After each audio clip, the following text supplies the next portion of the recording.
खबर सिर्फ सच की। आम आदमी पार्टी सांसद और उत्तर प्रदेश प्रभारी संजय सिंह ने आज मुरादाबाद में योगी सरकार पर जमकर निशाना साधा। एक स्थानीय कार्यक्रम में शामिल होने कांट तहसील पहुंचे संजय सिंह ने प्रदेश में महिला और बच्चियों पर हो रहे अपराधों पर चिंता जताने के साथ ही किसानों को जेल भेजे जाने की घटना की निंदा की। संजय सिंह ने कहा कि भाजपा सरकार लगातार किसानों का उत्पीड़न कर रही है और अब प्रदेश में पराली जलाने के मामले में किसानों को जेल भेजा जा रहा है। संजय सिंह ने भाजपा पर निशाना साधते हुए आरोप लगाया कि इनकी सरकार में किसानों और जवानों का लगातार अपमान हुआ है और जनता आने वाले समय में इस सरकार को उखाड़ फेंकेगी। पिछले कुछ दिनों से उत्तर प्रदेश में अपनी सियासी जमीन तलाश रही आम आदमी पार्टी लगातार भाजपा सरकार पर निशाना साध रही है। मुरादाबाद में आज आप सांसद और प्रदेश प्रभारी संजय सिंह ने किसानों को जेल भेजे जाने की घटना को जिक्र करते हुए सरकार पर निशाना साधा। संजय सिंह ने कहा कि प्रदेश सरकार गरीब किसानों को पराली जलाने के मामलों में मुकदमा दर्ज कर जेल भेज रही है, साथ ही उनसे भारी जुर्माना वसूल कर किसानों को बेवजह परेशान किया जा रहा है। संजय सिंह ने आरोप लगाया कि जय जवान जय किसान के नारे को बदलकर भाजपा ने इसे मर जवान मर किसान में तब्दील कर दिया है। प्रदेश में बिजली के बिलों में बढ़ोतरी और महिला अपराधों को लेकर भी आप प्रदेश प्रभारी ने सरकार को कटघरे में खड़ा किया। संजय सिंह ने कहा कि प्रदेश में महिला अपराध के मामले बढ़ रहे हैं और प्रदेश वर्तमान में बेटियों के लिए कब्रगाह बन चुका है। अमेरिकी चुनावों का हवाला देते हुए संजय सिंह ने कहा कि दुनिया सांप्रदायिक शक्तियों को उखाड़ने में जुटी है और जल्द ही हिंदुस्तान में भी जनता सांप्रदायिक सरकारों को आईना दिखाने का काम करेगी। प्रदेश में अपना जनाधार बढ़ाने में जुटी आम आदमी पार्टी जल्द ही सभी जनपदों में संगठन को मजबूत करने जा रही है। देखिए, अभी कल की जो घटना है, जिस तरह से उत्तर प्रदेश में किसानों को गिरफ्तार करके जेल में डाला जा रहा है पराली के नाम पे, हमारे देश के पूर्व प्रधानमंत्री स्वर्गीय लाल बहादुर शास्त्री जी ने नारा दिया था, जय जवान जय किसान। और भारतीय जनता पार्टी और योगी आदित्यनाथ का नारा हो गया है, मर जवान मर किसान। न किसान को उसके फसल का दाम मिलता है, न उसको कर्ज माफी का लाभ मिलता है, न स्वामीनाथन आयोग की रिपोर्ट लागू होती है, और एक किसानी बिल केंद्र सरकार लाकर किसानों को मरने के लिए मजबूर करती है। एक ऐसा कानून लेकर आई है जिसमें एमएसपी पूरे देश के अंदर समाप्त हो गई। एक ऐसा कानून लेकर आई है जिसमें पूंजीपतियों के लिए असीमित भंडारण की छूट है, और पराली के नाम पर आप किसानों के ऊपर मुकदमे लिख रहे हैं, उनको जेल में डाल रहे हैं, उनके ऊपर लाखों का फाइन कर रहे हैं। तो इस मामले को लेकर आम आदमी पार्टी ने साफ तौर पे योगी आदित्यनाथ की सरकार से कहा है कि जो किसान जेल में भेजे गए हैं उनको रिहा करो, वरना आम आदमी पार्टी पूरे प्रदेश में सड़कों पर उतरेगी किसानों की रिहाई के लिए। आप मुझे बताइए, क्या सिर्फ किसान से प्रदूषण हो रहा है?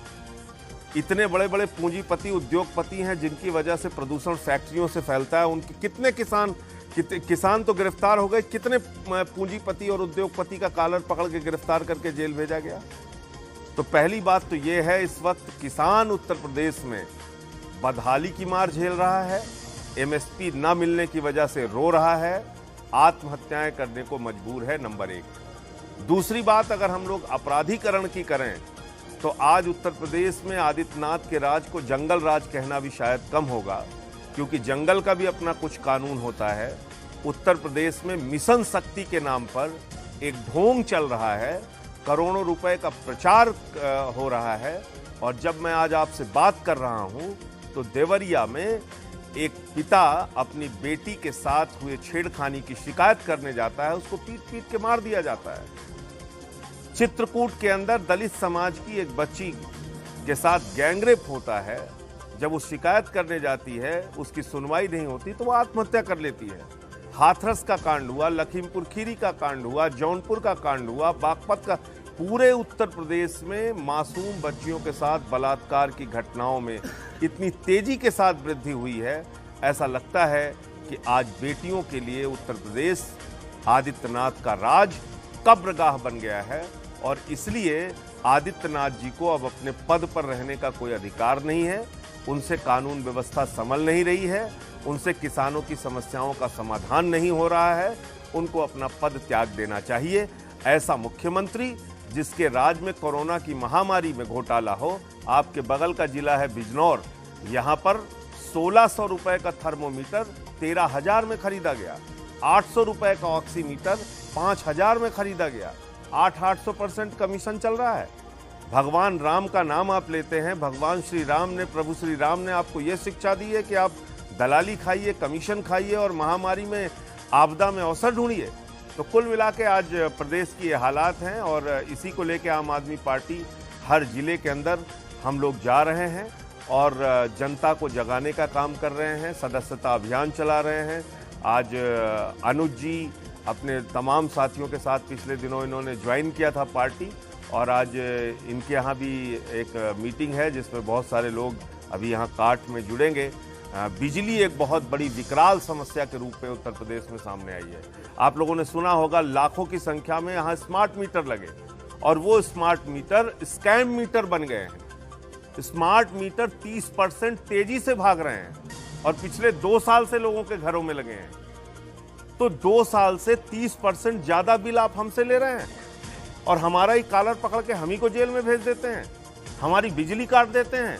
बकाये के कारण अशोक भारती नाम के एक मोची का व्यापार, छोटी सी दुकान लगाने वाले व्यक्ति ने आत्महत्या कर ली बनारस में। तो बिजली का जो स्कैम मीटर है, जो स्मार्ट मीटर आदित्यनाथ जी कहते हैं, उसके खिलाफ भी आम आदमी पार्टी पूरे प्रदेश में एक बड़ा आंदोलन करेगी। जितना 30% ज्यादा पैसा वसूला गया है बिजली का बिल, वो ब्याज सहित लोगों को वापस किया जाए, बिजली उपभोक्ताओं को वापस किया जाए। तो ये तमाम बातें थी जिसको लेकर हम लोग काम। भारतीय जनता पार्टी ने अभियान चलाया, अपने सांसदों को भेजा, किसानों से बात करने के लिए भेजा। उनका कहना यह था कि बहुत फायदेमंद है। आप किसी भी मंडी में, अगर मुरादाबाद में कोई मंडी हो या कांठ में कोई मंडी हो, आप वहां चले जाइए और आप देख लीजिए। अगर मेरी बात झूठ हो तो आप मुझसे बात कीजिएगा। मैं साफ तौर पे कह रहा हूं, किसान को उसके उपज का दाम नहीं मिल रहा है, किसान को एमएसपी नहीं मिल रही है और ये किसान के साथ बहुत बड़ा धोखा है। और इसीलिए मैंने पार्लियामेंट में इसका विरोध किया था। मुझे 7 दिन के लिए सस्पेंड भी किया गया, वो कोई मुद्दा नहीं है। लेकिन मैं आपको बताना चाहता हूं कि किसानों के लिए ये किसानी बिल जो मोदी जी लेके आए हैं, ये एक बहुत बड़ा मौत का फरमान उनके लिए साबित होगा आने वाले दिनों में। और अभी ही हम लोग उसके हाल देख रहे हैं कि किस तरह से महंगाई बढ़ रही है, किस तरह से एमएसपी नहीं मिल रही। अभी उपचुनाव हुआ है, क्या लगता है? उपचुनाव में आमतौर पे सत्ता पक्ष अपना पूरा जोर लगाती है, लेकिन मुझे लगता है कि जिस तरह का गुस्सा लोगों के मन में है, तो वो वोट में भी जनता के बीच में दिखेगा। परिणाम 10 तारीख को आएंगे तो इसका पता चलेगा।